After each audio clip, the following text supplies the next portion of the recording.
Sympathy for the Devil, a rock samba from the Rolling Stones that invites you to understand the devil, and it's one of the most famous rock songs ever written.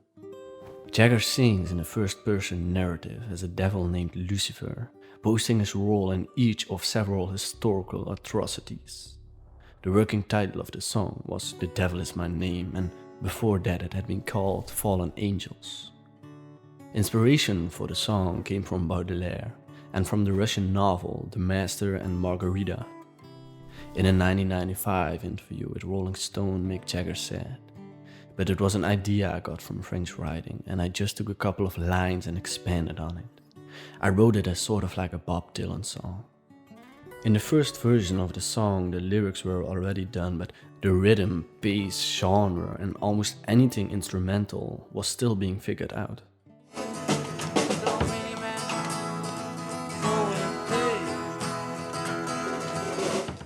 The song is sung from the perspective of Lucifer, and he explains how for years he had witnessed the violence humanity has used against itself, often in the name of religion. He then ironically demands our courtesy towards him. In the 2003 book, according to the Rolling Stones, Watts commented, "Sympathy was one of those songs where we tried everything. We had a go at loads of different ways of playing it. In the end, I just played a jazz Latin feel in the style that Kenny Clark would have played on a night in Tunisia.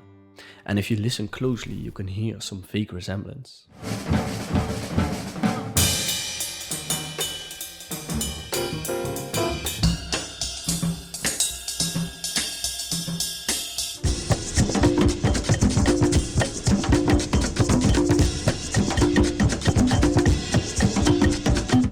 The song was made using a trial and error approach in their common quest of magic and inspiration, and in the documentary Sympathy for the Devil you can truly see how the song evolves from a Dylan-esque talking blues to a rock classic. The lyrics focus on atrocities in mankind's history from Satan's point of view, starting, "Please allow me to introduce myself. I'm a man of wealth and taste."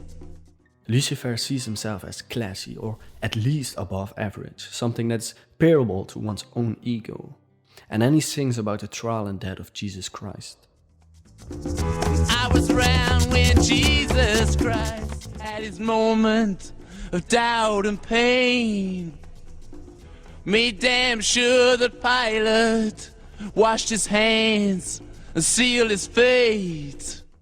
Lucifer was there helping Pilate to make his choice to execute Jesus and how to get away with it. Lucifer can be seen as someone who was actually there, but he can also be seen as Pilate's ego or his greed, abusing the power that he holds. He then starts singing about the violence of the Russian Revolution and the execution of the Romanov family during World War I.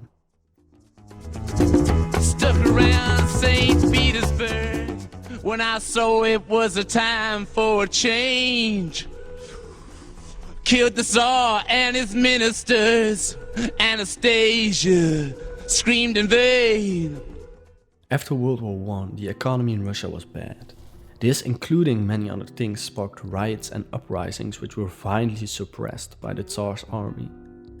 Shortly after, they were forced off of their thrones, and after a year they were executed. Perhaps they used Anastasia's name at the time, as there were rumors that 2 children did survive the execution, as they were not found with the rest of the bodies. Lucifer speaks for the crowd. He demanded change and participated in the Russian Revolution, but he was also there when he executed the Tsars. Again, he's portrayed as a person that is present on a scene, but it's also depicted as a certain mindset. As long as you kill for the right reasons, it's allowed by the majority of the people. Which is true if you look at the case of Hitler or Bin Laden, or in this case, the Tsars. He then continues to sing about World War II. "I rode a tank, held a generous rank, when the blitzkrieg raged and the bodies stank." Lucifer holds a general's rank. He's of much importance in the war, but he doesn't really specify which side he's on.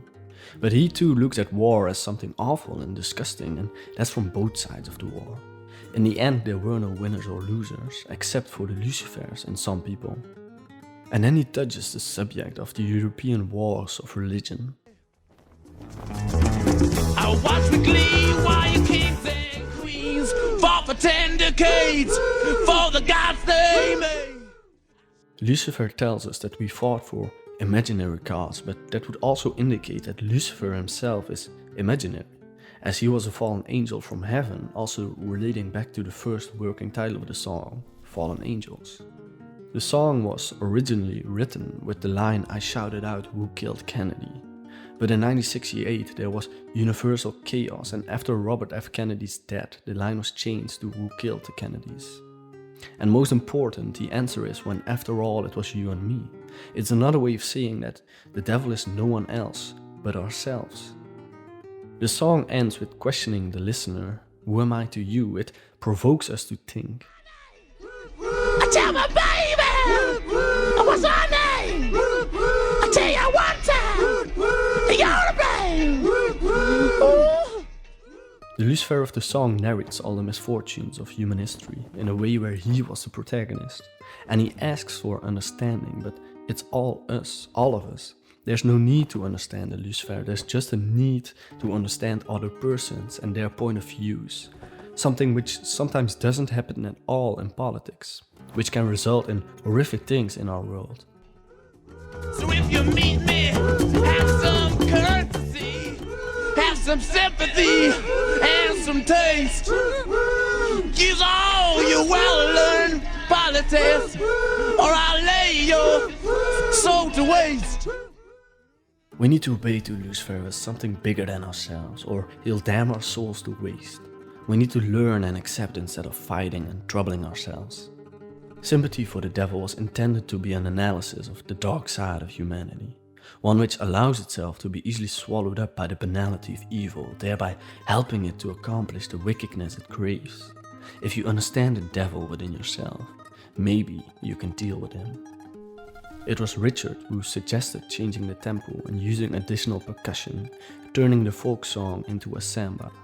The backing hoo-hoo vocals, which helped to make the song stand out, came about by accident. Miller was half talking to himself as Jagger sang, saying stuff like "Come on Mick, give it your all, who are you singing about, hoo-hoo?" And Pallenberg realized how wonderful that all sounded. She told Jagger what transpired in the booth, and the Stones then gave it a go. Stuck around St. Petersburg when I saw it was a time for a change. On the overall power of the song, Jagger continued in Rolling Stone. It has a very hypnotic groove, a samba. It keeps this constant groove and undercurrent of being primitive, because it is a primitive African, South American, Afro, whatever you call it rhythm. So to white people it has a very sinister thing about it. This sinister feeling didn't felt comfortable with some people, as there were claims that the Stones would dabble in Satanism. Sympathy brought these concerns to the fore, provoking media rumors and fears among some religious groups that the Stones were devil worshippers and a corrupting influence on the youth. Richard said in a 1971 interview with Rolling Stone, "I don't know how many people think of Mick as the devil or as just a good rock performer. There are black magicians who think we are acting as unknown agents of Lucifer and others who think we are Lucifer. Everybody's Lucifer." I think that the documentary empowers the song, truly showing the chaos that ruled 1968. One of the things that I found interesting was the following. One guy is molesting this girl and the girl doesn't fight back. The other one is simply reciting a book. The scene is filled with sexism, black power, and the Lucifers in these two men taking advantage of the girl who's being led to her death. And even when she's about to die, they will take advantage. They will preach their thoughts and ideologies for the media. They can't control themselves and their urges. Their Lucifers simply want more power. Later on you hear the first version of the song. I was round when Jesus Christ had his moments of doubt and pain. It's completely different. There's no repetitive sound, no rhythm, and no sinister vibe to it at all. And I think they realized this while recording the song. It truly was lost in a void, and I'm glad they took their time to search for a better outcome. They changed the rhythm, the pace, the genre, added percussion, and probably the most important aspect of the song, the woos. And all of this resulted in a rock classic. Just as every cop is a criminal, and all the sinners saints. And a final version of the song captures it all. The devil in ourselves, the devil in others, the wars against other human beings on grounds of religion, peace, power, wealth, whatever. All these monstrosities that humankind brings upon themselves, it shows us our history and perhaps a better future. And if you want change, you first have to look at yourself. But most important, the devil in yourself.